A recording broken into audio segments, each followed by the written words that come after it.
Je continue ce matin la série d'homélies que j'ai commencée ayant pour thème « Depuis ma première communion ». Et à travers cette série d'homélies, on peut se rappeler que dans le domaine spirituel, dans cette partie-là de notre vie, un peu comme dans d'autres domaines de notre vie, nous sommes appelés à ne pas faire du surplace. Nous sommes appelés à progresser. Et ce que je disais dans les dernières semaines, je revoyais comment on était formé. Je disais, c'est bien, il faut passer de la foi de l'enfance à la foi adulte. Est-ce que ça veut dire que la foi de l'enfance n'était pas bonne? C'est pas ça que je dis.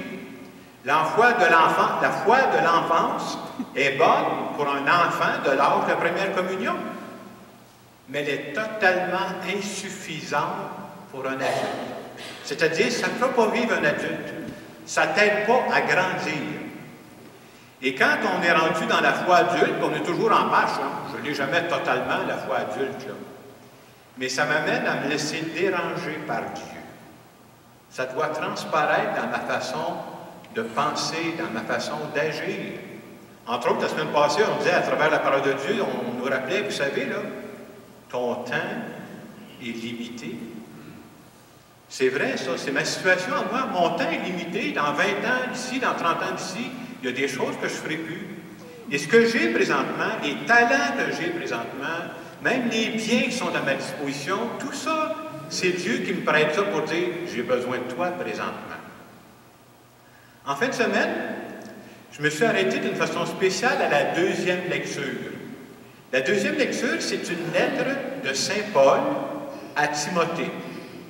Juste pour resituer le contexte, parce que nous autres, on a juste un petit extrait de la lettre. Moi, j'ai la chance de connaître un peu plus toute la lettre, là. Il faut savoir qu'au moment où Paul écrit cette lettre-là à Timothée, Paul arrive à la fin de sa carrière. C'est un gars qui a de l'expérience. Puis Timothée, c'est qui? C'est un jeune pasteur qui commence. Et pourquoi Paul écrit à Timothée? Bien, il va lui donner des conseils pour que ça marche son affaire. Il voudrait qu'il progresse dans la foi. Et ce que Paul va faire dans l'ensemble de cette lettre-là, c'est-à-dire, il va se servir d'une comparaison avec le sport pour faire comprendre à Timothée comment c'est important de faire des exercices spirituels si tu veux progresser dans la vie spirituelle. Si tu ne fais pas l'exercice, tu vas faire du surplace. Alors, pour essayer d'illustrer le message de Paul, j'ai essayé de prendre un exemple d'aujourd'hui, mais le message est le même que Paul est en train de dire à Timothée.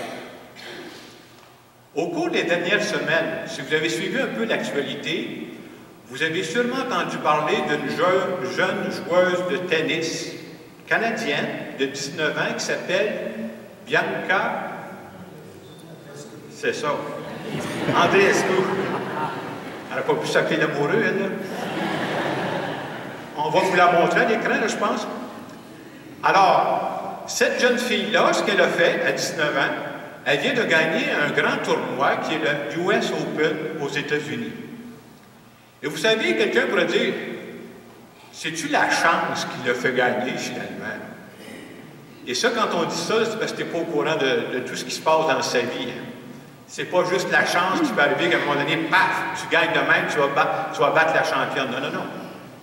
Cette fille-là, pour arriver où elle est rendue, on peut s'entendre qu'elle a pratiqué une fois, 2 fois, plusieurs fois. Elle, ça fait des semaines, ça fait des mois, ça fait des années qu'elle pratique. Elle a un instructeur, je pense que j'ai même la photo de son instructeur. C'est un gars du Québec, il s'appelle Sylvain Bruno. Alors, ça fait un beau bout de temps qu'elle pratique. Ce qu'il faut savoir, c'est ceci. Je parle toujours de la comparaison de Paul à Timothée, là. Quand tu veux devenir un athlète de haut niveau, tu ne peux pas te contenter de dire « je vais pratiquer 1 fois par semaine puis je vais me présenter en compétition ». N'essaye pas ça, tu vas te planter, ça ne marchera pas. Quand tu veux devenir un athlète de haut niveau, autrement dit, quand tu veux progresser dans ton sport, là, il faut que tu changes, pas juste ton sport, il faut que tu changes ton mode de vie au complet. Ça veut dire quoi? Ça veut dire que Bianca, elle, là, non seulement elle pratique le tennis tous les jours, mais même ça, ce n'est pas suffisant. Vous savez ce qu'elle doit faire? Elle doit surveiller son alimentation. Quelqu'un va dire, ça ne change quoi pour une balle de tennis, mais tu n'as rien compris. Là. Oui, il faut qu'elle surveille son alimentation. Il faut qu'il fasse attention faut qu'elle fasse attention à ses heures de sommeil. Oui, oui, c'est le mode de vie au complet qu'il faut que tu changes. Sinon, tu n'arriveras jamais à progresser à un certain niveau. Et la question qu'on pourrait se poser, y a-t-il quelqu'un qui l'oblige à faire ça? On s'entend-tu que s'il y avait quelqu'un qui l'obligeait à faire ça, ça ne marchera pas. C'est sûr, ça ne se peut pas. Il faut qu'elle-même, librement, elle choisisse de changer son mode de vie pour arriver à ce niveau-là. C'est parce qu'il tient vraiment. J'ai fini de parler de Bianca, là. On va parler de nous autres. Alors, Saint Paul, qu'est-ce qu'il est en train de dire? Il écrit à Timothée, c'est un jeune qui commence. Je ne sais pas s'il avait 19 ans, lui, là, mais il est en train de dire, si on veut vraiment progresser dans la vie spirituelle, il est en train de dire à Timothée, là, pense pas à ça rien qu'une fois par semaine, là, ça ne marchera pas ton affaire. Ça prend plus que ça. Il dit à Timothée, si tu veux vraiment progresser, si tu penses que la vie spirituelle, tu en as besoin autant que ta vie physique, là, non seulement il faut que tu pratiques tous les jours, mais il faut que ça vienne teinter ton mode de vie. C'est-à-dire que quand tu deviens avec une foi adulte, là, ça va même t'amener à penser différemment dans certaines situations. Je ne dis pas qu'on y allait tout le temps. Ça va t'amener à agir différemment. Si je n'avais pas ma vie spirituelle, c'est peut-être pas comme ça que j'aurais agi. Ça, c'est bon signe. C'est signe que je suis en train de progresser dans la vie spirituelle. Alors, Saint Paul dit, mais faites des exercices spirituels si vous voulez progresser.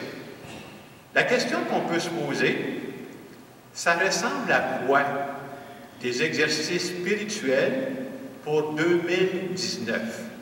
C'est l'époque qu'on vit là-dedans. J'aimerais vous donner une information ce matin que j'ai, parce que je lis beaucoup depuis déjà une couple d'années sur tout ce qui se passe dans la vie spirituelle. Il existe présentement 2 groupes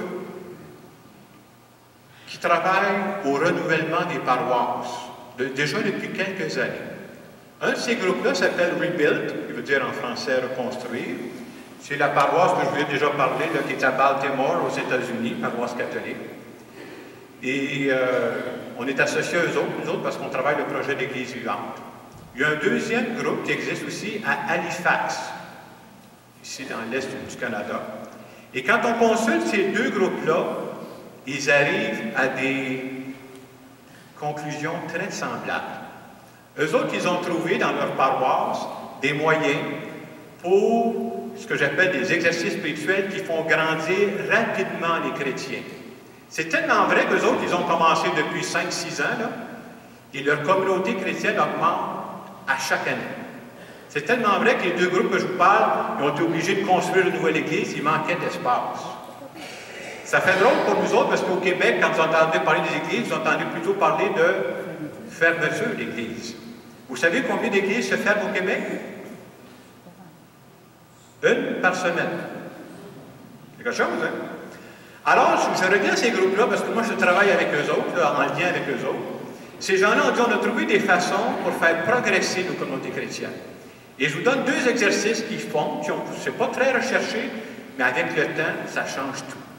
Premier exercice qu'ils proposent à leurs paroissiens, leurs paroissiennes, ils disent comment c'est important au niveau de la foi, pas juste la messe du dimanche, parce que la messe du dimanche, t'entends le curé, mais on ne se parle pas entre nous autres.